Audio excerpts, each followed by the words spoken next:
కోకటపల్లి నియోజకవర్గంలో విజయ్ దివస్ కు బీఆర్ఎస్ శ్రేణులు ఘనంగా జరుపుకున్నారు. ఈ వేడుకకు ముఖ్య అతిథులుగా ఎమ్మెల్యే మాధవరం కృష్ణారావు, ఎమ్మెల్సీ నవీన్ కుమార్ హాజరై కార్యక్రమాన్ని ప్రారంభించారు. ఈ సందర్భంగా ఎమ్మెల్యే కృష్ణారావు మాట్లాడుతూ 13 ఏళ్ల సుదీర్ఘ పోరాటానికి ప్రతిఫలం కేసీఆర్ దీక్షతో తెలంగాణ రాష్ట్ర ప్రక్రియ ప్రారంభమైన రోజును గుర్తు చేసుకుంటున్నామని, గత 10 ఏళ్లలో కేసీఆర్ చేసిన అభివృద్ధి రాష్ట్రానికి మార్గదర్శకంగా నిలిచిందని అన్నారు.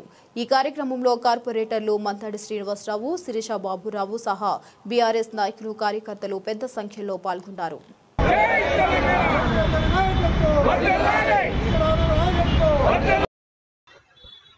సుమారుగా 13 ఏళ్లు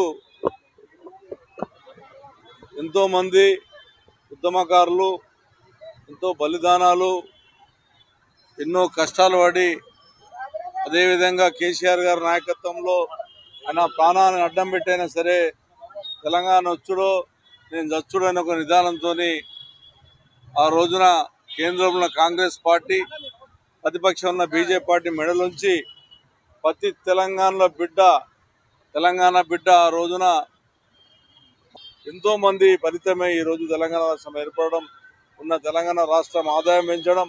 ఆ రోజు ఆంధ్రప్రదేశ్ మొత్తానికి 3,50,000 కోట్ల బడ్జెట్ ఉంటే ఈరోజు విడిపోయిన తర్వాత ఒక తెలంగాణ రాష్ట్రానికి 3,50,000 కోట్ల బడ్జెట్ ఏర్పడిందంటే కేటీఆర్ నాయకత్వంలో పెద్ద ఎత్తుగా కావడం కూడా, మరి తెలంగాణ విడిపోయిన తర్వాతనే బ్రహ్మాండంగా జరిగినటువంటిది కూడా తెలియజేస్తూ, మనం ఉన్నటువంటి చనిపోయినటువంటి అమరవీరులకు జోహార్లు అర్పిస్తూ తెలంగాణ రాష్ట్ర ప్రజలు మంచిగా ఉండాలని, తెలంగాణ రాష్ట్రం అభివృద్ధి చెందాలని, ఏ ముఖ్యమంత్రి వచ్చినా తెలంగాణ రాష్ట్రాన్ని బాగు చేయాలని చెప్పి ఈరోజు ఈ సందర్భంగా తెలియజేస్తాం.